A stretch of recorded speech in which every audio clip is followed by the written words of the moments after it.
t'aimeras pas un peu le métier? Comment on change ça? Arrête de dire que tu vas le faire, puis fais-le.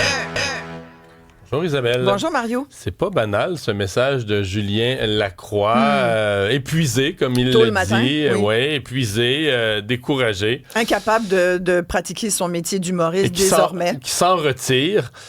Beaucoup d'auditeurs, il y a des gens des deux côtés, beaucoup d'auditeurs qui disent ne plus comprendre là, c'est qui le tribunal, qui décide de qui a le droit de vivre puis qui n'a plus le droit de vivre au Québec. Et je comprends et je suis de leur avis également. Cette affaire-là me laisse perplexe, je t'avoue, depuis les dernières années, en fait. Depuis le début, ça a commencé par une enquête du journal La Presse, du Devoir, démenti 2 ans plus tard par une enquête du journal La Presse.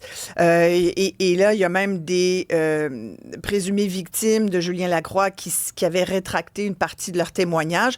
Ce qu'il faut retenir, et ce pourquoi j'étais perplexe depuis le début, comme beaucoup de gens, c'est qu'il n'y a jamais eu de plainte officielle au criminel. Il n'y a jamais eu, donc, au-delà d'allégations portées sur les réseaux sociaux par des femmes, il n'y a eu aucune accusation officielle et certainement aucun procès officiel. Et dans le cas des accusations de mauvais comportement, d'inconduite sexuelle. Ce que j'en comprends, c'est qu'il y a un aveu. Là. Lui, il reconnaît un comportement dans des parties. Il reconnaît avoir eu des gestes déplacés.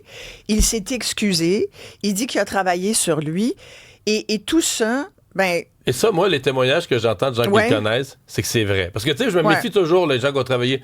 Moi, on me dit, écoute, sa vie, elle ressemble plus, il consomme plus, ça n'a plus rien à voir, il vit en couple, ça n'a rien à voir avec ce qu'il vivait avant. Là. Donc, il a travaillé sur lui, selon des proches, pour vrai. Ah oui, c'est fort possible. Et c'est pour ça que moi, jusqu'à maintenant, je m'étais jamais prononcée publiquement sur l'affaire Lacroix parce que je me disais, il y a tellement d'éléments là-dedans qu'on connaît pas. Puis une fine ligne. Oui, c'est une fine ligne. Puis en même temps, je crois qu'il y a des filles qui ont sans doute vécu quelque chose avec lui, là, puis qu'elles se sont pas senties bien, puis que c'était pas des choses à faire. Mais je reviens au tribunal populaire versus le tribunal véridique, là, le tribunal de droit. Et c'est là tout l'enjeu. Parce qu'au Québec, il faut quand même rappeler aux gens, on est plutôt dans une culture de réhabilitation. Je veux dire, on n'arrête pas d'en parler. J'ai écrit là-dessus dans le journal en fin de semaine. Il y a des criminels récidivistes à qui on donne une 2e chance. Et là, puis une 4e, puis une 5e, puis une 7e. Et là, on fait face à un humoriste qui a eu des... Tout à fait. Il l'a reconnu. Il y a eu des gestes d'inconduite sexuelle. Mais est-ce que ça le barre de toute possibilité de pratiquer son métier jusqu'à la fin de sa vie? Est-ce que ça fait en sorte qu'il devient un paria de la société? Est-ce qu'il doit être puni, être au banc de cette même société qui le juge jusqu'à la fin de ses jours? Ça voudrait dire qu'il n'y aurait pas de 2e chance possible pour ce thème-là, alors que d'autres en ont une. Puis je veux dire, on a des... Plein d'exemples. On voit, on peut les nommer parce qu'on les voit. Je veux dire, il y a eu de Legendre à Marie-Pierre Morin, en passant par Éric Lapointe, Claude Dubois, ça remonte un peu plus. Je veux dire, il y en a eu plusieurs. Puis, sincèrement, est-ce que c'est des mauvaises personnes? Est-ce que tu as le droit de commettre des erreurs? Est-ce que tu peux t'excuser? Est-ce que tu peux t'en remettre? Puis les gens qui ne s'en remettent pas de ce qu'ils ont fait ont toujours le loisir de ne jamais aller à leur spectacle, de dire, moi, c'est fini, pas une scène, pas un billet, pas rien, tu comprends? Ouais. Ça, c'est l'autre bout, là? Ouais. Mais tu sais, il y a Guy Cloutier, il y a eu un procès. Il y a eu des accusations, il y a eu un procès, il a été trouvé coupable. Mais on pourrait parler de Roson. Il y a eu des allégations, il y a eu des accusations, il y a eu des procès au civil même. Et pour dans le tout ça, moment, c'est des hommes en situation d'autorité. Voilà. Alors, il y a certainement quelque chose là. Ça, c'est exactement, Isabelle, là, tu amènes l'autre aspect de la chose. Tu as le tribunal populaire. Est-ce qu'on est capable d'avoir... Est-ce que certaines personnes ont droit, comparativement à d'autres, à une 2e chance au Québec? Et pourquoi certains n'y ont pas droit? Tu sais, c'est la question de... Est-ce que tu es dans la bonne clique ou tu n'es pas dans la bonne clique? C'est aussi un milieu de l'humour qui, aujourd'hui, est extrêmement sévère envers certaines personnes. Il y en a qui ont plus de voix que d'autres, mais en même temps, l'autre bout de la question, c'est quand même le fait qu'aujourd'hui, on est dans une société violente, une société où... Regarde ce qui se passe dans les écoles.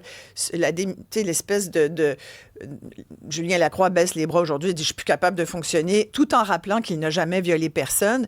Et ça sort au moment où il y a un rapport extrêmement préoccupant dans nos écoles. Vous avez vu ça, là, la santé publique. Ouais. Plus de 5800 jeunes qui ont témoigné. Et depuis 10 ans, ce qu'on voit, c'est qu'il y a une augmentation, mais vraiment incroyable, la violence dans un contexte scolaire, surtout envers les jeunes filles. Plus de 40% des jeunes disent avoir vécu de la violence. Et là, et en même temps, tu vois des jeunes gars qui ne se gênent pas pour dire une fille, tu peux faire ce que tu veux avec, elle doit obéir à un gars, puis ça dépasse même le Québec. Il y a une étude internationale qui est sortie il n'y a pas longtemps qui disait qu'il y a le tiers des garçons qui estiment qu'une fille, sincèrement, là, faudrait pas qu'elle écœure trop, parce qu'une fille, en partant, faut qu'elle obéisse le gars. Faut qu'elle obéisse aux hommes. Tu sais, une fille, là, il y en a tout le mouvement. Là, il y a un retour de balancier masculin. Moi, sincèrement, qu'est-ce qui se passe? Je comprends pas ce qui se passe. Et mais là, les jeunes parlent avec des jeunes gars et filles de 18 ans, ils vont te dire, on entend ça partout, là. Ah, mais complètement. Tu sais, l'histoire à Brossard, il y en a qui disent ça partait d'une jeune fille que le gars du dépanneur a essayé de protéger parce qu'il y a des gars qui couraient après. Il y aurait une histoire de couple à la base de ça, mais il y a quand même des gars qui sont partis à la course avec l'intention de quoi? De la battre? T'sais, je sais pas, là. C'est ce que le monsieur semblait prétendre. C'est quoi cette affaire-là? Des gars qui battent une fille? Mais voyons donc. Je veux dire, on est-tu retourné au Moyen-Âge où on tirait les femmes dans la boue par les cheveux, on les lynchait, Je veux dire, moi, je comprends pas ce qui se passe dans la société aujourd'hui, la virulence des propos de tout un chacun sur les réseaux sociaux, la méchanceté, le fiel, la haine gratuite, tout ça. C'est comme tout dans le même pot, là, toute cette affaire-là. On dirait que tout le monde a le droit. Mais pas de deuxième chance pour un humoriste qui a. Ben, je vais en reparler à mon émission parce qu'il y a une grand enjeu de santé, de réflexion à avoir tous là-dessus. Et on va t'écouter. 13h, Isabelle. Merci.